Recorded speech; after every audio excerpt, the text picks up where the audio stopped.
living off my son's money, and you have the nerve to be rude. I don't even want to speak to you." That's how my mother-in-law, Catherine, yelled at me. After that, she truly started ignoring me. Before I knew it, I had been on the receiving end of her silent treatment for 3 months. To make matters worse, Catherine and my husband did something unthinkable. Huh? The key doesn't work. Turns out they changed the locks on our home without telling me.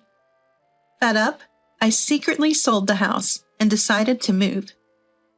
My name is Karen, a 29-year-old office worker. I've been married to John for 2 years. We met at a party. We both attended a party thrown by a mutual friend. John is 3 years older than me and works for a conventional company. He's in sales, really good at talking, and pretty entertaining. He seemed to take a liking to me and asked for my contact info, and soon we started seeing each other. He was incredibly fun to be around, and I found myself increasingly attracted to him. After a while, he confessed his feelings, and we became a couple. We dated smoothly for about 1.5 years before he proposed. "I can't imagine a life without you, Karen. Will you marry me?" He popped the question at a fancy restaurant with a beautiful night view, offering me a ring. Even if it was cliché, I loved it and immediately said yes. And so we got married. We had our family meeting, went through our ceremony, and everything was perfect. Many of our coworkers and friends attended the wedding, making it a really happy occasion. After our honeymoon, we started living together. Both of us work, so we split household chores to balance our responsibilities. John used to live at home and had helped Catherine with cooking, so he was good at household tasks. Moreover, he's an excellent cook, and his homemade meals are delicious. On days off, we go out on dates and spend a lot of wonderful time together. I truly believe I'm lucky to have married him. 2 years into our marriage, we're still madly in love and living a happy life. But that doesn't mean everything is perfect. The problem is Catherine. From the first time we met, she seemed cold toward me. The issue apparently was my educational background.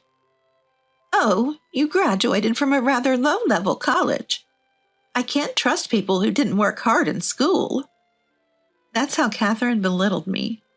Sure, my college wasn't top tier, but I chose it not for its prestige, but for the courses it offered that I was interested in. I don't judge people based on their educational level, and frankly, I think it's irrelevant once you're out in the real world. So I was shocked when Catherine mocked me for my education. The tension was palpable during our family meeting, and my husband looked noticeably uncomfortable. I had my reservations about Catherine before we got married, but I loved him, so I went ahead with it. Catherine lost her husband a few years back and now lives alone in her in-laws' house. As a result, she'd often visit us. And every time she did, she would have something to complain about to me. "You really suck at cleaning. I can't deal with sloppy people. Make sure you clean every nook and cranny." My husband was the one who had cleaned the day before Catherine arrived, but something told me it'd be awkward to say that, so I kept quiet. I'd just apologize and wait for the storm to pass. However, Catherine kept coming over and berating me. "You're uneducated, can't do household chores, and you don't even have kids. Seriously, you have nothing going on for you. How did you even manage to get with John?" Her words were a real blow, especially when I was already feeling down. Finally, I'd had enough and talked to my husband about it. "Can't we do something about Catherine's attitude toward me?" "What do you mean, her attitude?" "She's constantly insulting me." "Really? I never noticed." I was taken aback by that. My husband didn't think her comments were derogatory. Learning this shocking fact in our 2nd year of marriage left me stunned. "Are you serious?" "Are you? I don't think Mom intends to be mean." I started to wonder if my own perceptions were warped. Am I not normal? No, it wasn't me. It was my husband and Catherine who were both out of touch. That thought festered, along with my growing distrust for my husband. I had sensed hints of his mommy issues for a while. It had never been a problem until now. His mommy issues started causing me real concern. Mom says you should cook more nutritious meals, so can you add more variety to the menu? We both work, you know. I can't make elaborate meals all the time. A wife's cooking can motivate a husband to work harder and succeed, so please make more dishes. I think you've been skimping. Fine. I reluctantly expanded the menu, which did make dinner prep more labor-intensive. But what really got to me was when Catherine found out my husband was also contributing to the housework. How dare you make John do household chores? A wife should never do that. Stop it right now.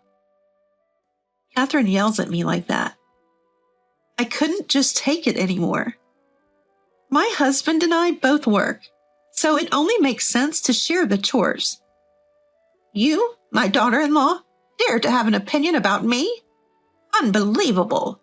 This is why I can't stand people without a proper education. What I'm saying has nothing to do with education. In fact, I think my view is more relevant to modern times. Your perspective, Catherine, is outdated. Upon hearing me call her views outdated, Catherine's face turned beet red. Enough.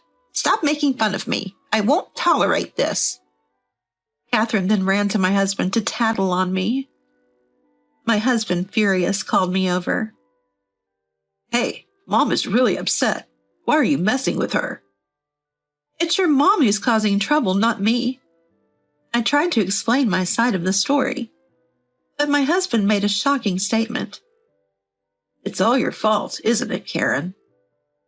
Wait. Were you listening? He shot me a glare. Then my husband glared at me with a disgusted look on his face. What's with that attitude? You've become so disrespectful. Just like Mom said, it's not right for a wife to act like this. Really? Now even my husband is saying this. I was truly disheartened. I thought my husband had different values than Catherine, but he seemed to be heavily influenced by her. Can I really continue this marriage and be happy? I was at a loss, drowning in uncertainty, when my husband made another unbelievable comment. Mom is moving in with us. I asked when she would come, wondering if she would come again. Starting tomorrow. I felt uneasy with the phrase starting tomorrow. What do you mean starting tomorrow? Isn't it just for tomorrow? When I asked with a sense of dread, my husband replied, We're having my mom move in with us starting tomorrow. Move in?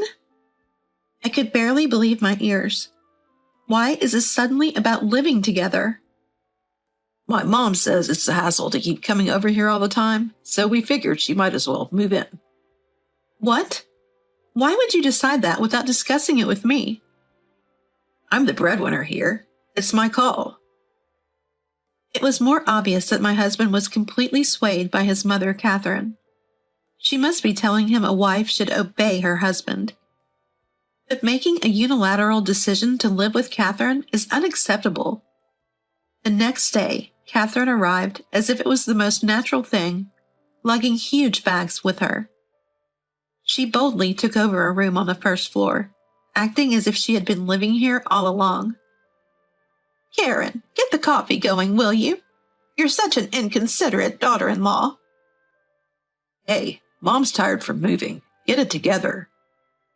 Catherine and my husband immediately started to berate me. The thought of this happening every day was unbearable. I started making preparations for any unforeseen circumstances. Catherine continued to boss me around. But at the time, I was immersed in a significant work project and wanted to focus. So I just ignored whatever Catherine or my husband said. Why are you coming home so late? It's Karen's job to make dinner. Why are you making us wait? I had to work late. You two seem to have eaten already. What's the problem? When I said that, both my husband and Catherine glared at me, their faces red with anger. It's infuriating, living off my son's money, and you dare talk back. I don't even want to speak to you, Catherine yelled. What on earth is she talking about? I'm not living off my husband's money. Actually, I earn more than he does. But Catherine seemed to be under some sort of misconception, and she actually started ignoring me. Whether I greeted her or had a question, she ignored me. My husband started to join her in ignoring me. Before I knew it, I had been ignored for 3 months. I was busy with the work project and actually found their non-interference relaxing. Who knew being left alone could feel so good? They both looked at me with smug smiles, thinking they were hurting me by ignoring me. I saw no harm in letting them believe that, even making a show of being subdued and downcast. But as my project reached its climax, I had to work even more overtime. And working together as a team, we finally completed the project.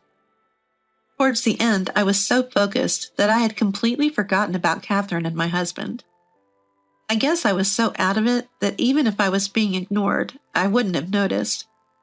But at some point, Catherine and my husband realized I wasn't affected at all. And then they did something unthinkable. My key's not working. No matter how many times I tried, the key I had wouldn't fit into the lock. Turns out, they'd changed the locks without telling me. As I was desperately trying to get in, I heard Catherine and my husband talking inside. Is that a burglar? Ha ha ha! But we're home alone, so it can't be a break-in, right? Maybe it's trespassing. Yeah, maybe we should call the cops. They were loudly laughing and talking.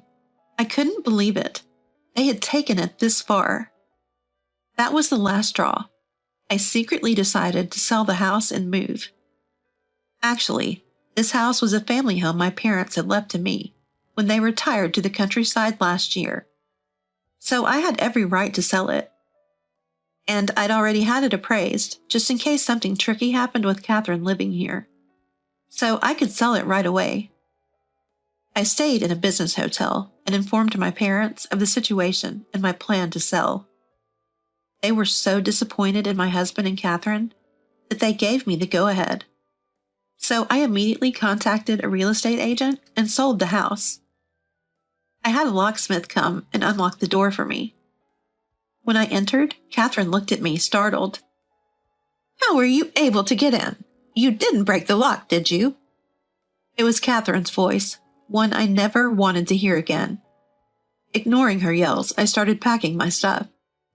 Hey, say something. I'll call the police for trespassing.